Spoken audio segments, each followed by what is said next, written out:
Brace yourselves, because Meghan Markle has just unleashed her most outrageous and deceitful claims yet.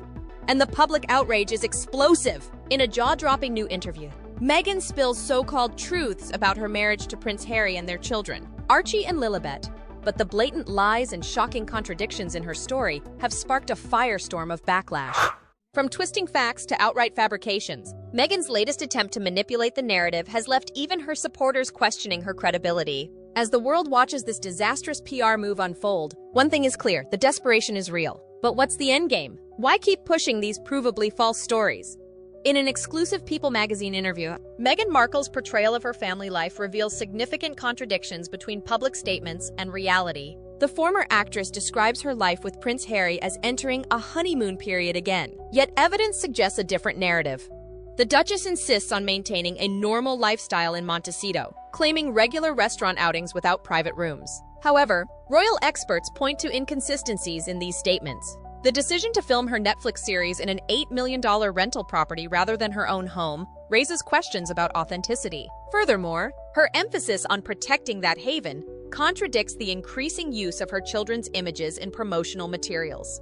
The rebranding from American Riviera Orchard to As Ever exemplifies how business interests overshadow family priorities. Although Meghan maintains she sees herself as an entrepreneur and female founder, rather than an influencer, her strategic use of the Sussex name tells a different story. "It's our shared name as a family," she states, seemingly leveraging the royal connection for commercial gain. The timing of Meghan's People magazine feature notably coincides with several business launches. Her Netflix series With Love, Meghan debuts alongside merchandise under the As Ever brand. Moreover, the interview's positioning after Oscar season buzz demonstrates calculated media strategy. Meghan Markle's web of contradictions grows harder to ignore. She flaunts hands-on parenting while filming her show away from home, allegedly to protect her privacy, yet eagerly shares curated glimpses of her life when it suits her narrative. Despite claiming deep community ties, reports suggest she barely engages with the public. Her latest interview shamelessly pushes her Netflix deal and lifestyle brand, showing a pattern of media manipulation we've seen before. The timing of this People magazine feature, right as her business ventures face setbacks and trademark issues, reeks of desperation. And let's not overlook her insistence on being called Sussex instead of Markle, a calculated move that exposes her relentless obsession with status and image over authenticity.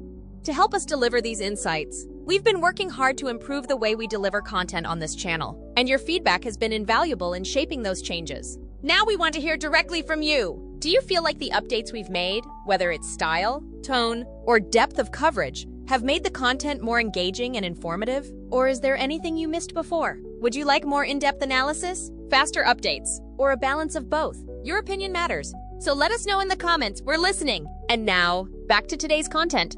PR experts unveil concerning patterns in Meghan Markle's media strategy, pointing to significant missteps in her approach to public relations. The Duchess of Sussex's attempts to control her narrative through professional PR analysts identify Meghan's current strategy as a form of tactical misdirection. This isn't an identity crisis, it's a business model. The perpetual reinvention, the strategy vagueness, it's all by design. The approach mirrors royal family tactics, specifically their increasing use of social media for direct public communication. Meghan's Netflix show With Love.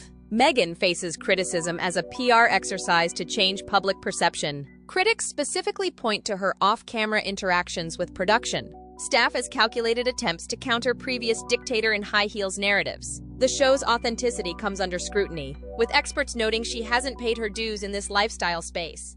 The trademark complications with American Riviera Orchard, subsequently rebranded to As Ever, exemplify these PR challenges. The U.S. Patent and Trademark Office's initial rejection forced a strategic pivot. Instead of transparent communication about these setbacks, Meghan's team opted for a controlled narrative about brand evolution. Meghan Markle's PR playbook is starting to look all too familiar and all too calculated. From the bombshell Oprah interview to her latest media appearances, the same tactics keep showing up. Vague accusations designed to cast the palace in a negative light. Perfectly timed revelations meant to maximize drama, and exaggerated emotional appeals crafted to win sympathy. Experts analyzing her body language see the same patterns. Frequent hair touching and a forced, joyless smile that hints at someone trying hard to appear composed and courageous. But when the narrative turns against her, the response is just as predictable. Cries of misrepresentation and bias. Yet court documents tell a different story. Even the Associated Newspapers successfully argued that there was huge and legitimate public interest in the very private communications Meghan wanted kept under wraps. The more we see, the clearer it becomes. This isn't just about telling her truth. It's about spinning it. PR expert Caitlin Jardine acknowledges Meghan's attempt to position herself as both relatable and aspirational. Consequently, this dual positioning creates credibility challenges, especially when business ventures appear to take precedence over family matters. Mark Borkowski suggests a more nuanced interpretation of these apparent PR failures. The more unpredictable she is, the harder it is to take her down. She's not trying to be goop. She's trying to be a mystery. Yet this strategy risks alienating both media outlets and potential supporters, as evidenced by declining public trust.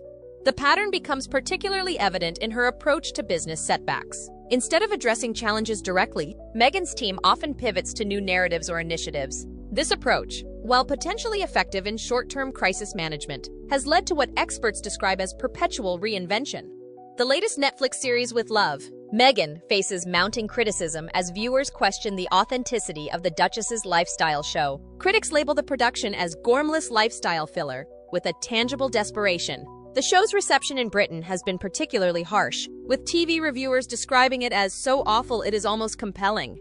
Prince Harry's brief appearance in the series finale raises eyebrows among royal watchers. The Duke of Sussex appears only in the last 5 minutes of the final episode, offering a perfunctory "well done, you did a great job" before sharing a mimosa toast. This minimal participation stands in stark contrast to Kate Middleton's consistent public engagement with family-oriented projects, such as her well-documented beekeeping initiatives. The show's structure primarily revolves around Meghan hosting celebrities and friends at a California estate, markedly different from her actual residence. UK royal correspondent Neil Sean points out the obvious disconnect. You know it's not her kitchen because she's hesitant to look for things and, more importantly, she doesn't look at home, which of course it isn't. Behind the polished facade, troubling reports reveal the real story of Prince Harry and Meghan Markle's $100 million Netflix partnership. And it's not pretty. Sources describe a toxic mix of iron-fisted control and glaring inexperience, a combination that's proving disastrous for their creative output, with viewership numbers plummeting and critics slamming their projects as queasy and exhausting. The cracks are impossible to ignore. But the backlash isn't just from audiences. Industry insiders are fed up. TV professionals accuse the Sussexes of taking opportunities away from real creators and talent, while their obsession with privacy led to filming in a rented property instead of their actual home, only adding to the growing perception of inauthenticity. As their previous flops like the Polo docuseries bombed with dismal reviews, the pressure is mounting. With so much at stake and so little success to show, Netflix's patience is wearing thin, and the end of their deal might come sooner than expected. The controversy intensified after Meghan posted and quickly deleted behind-the-scenes footage, prompting speculation about production tensions. Furthermore, comparisons to Pamela Anderson's recently launched cooking show highlight striking similarities in aesthetic, themes, and specific dialogue, raising questions about creative originality. Nick Bullen, editor-in-chief of True Royalty TV, describes it as the most self-serving piece of television he had seen, echoing broader industry concerns about the couple's media strategy. The show's reception mirrors previous Netflix ventures, where critics noted a pattern of repetitive, whingy and boring content.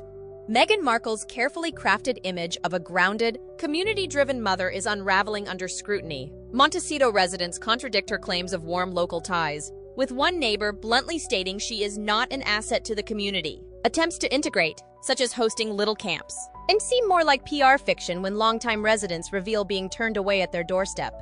The contradictions don't stop there. The Sussexes' security demands, costing up to $3 million annually, far exceed those of other non-working royals, despite their cries for privacy. Their elite protection, complete with social media monitoring, escape routes, and decoy tactics, ironically burdened Canadian taxpayers before they settled in California. Meanwhile, Meghan's hands-on mom narrative crumbles under reports of revolving door nannies, revealing a family structure eerily similar to the royal traditions she claimed to reject. Even their extravagant Montecito estate, once seemingly beyond their reach, now makes sense in the context of their relentless monetization efforts, Netflix deals, rebranded ventures, and a lifestyle brand all vying for the spotlight. Yet, as their public persona cracks under mounting contradictions, one question remains. How much of Meghan's image is reality? And how much is just another Hollywood performance? As Meghan's empire continues to expand, the line between personal ambition and family responsibilities grows increasingly blurred. Is her relentless pursuit of wealth and influence overshadowing the very image she tries to project? Or is this just another carefully crafted PR move to maintain relevance? Do you think Meghan's business ventures are a smart strategy or a desperate attempt to stay in the spotlight? Drop your opinions in the comments below and don't forget to subscribe for more updates.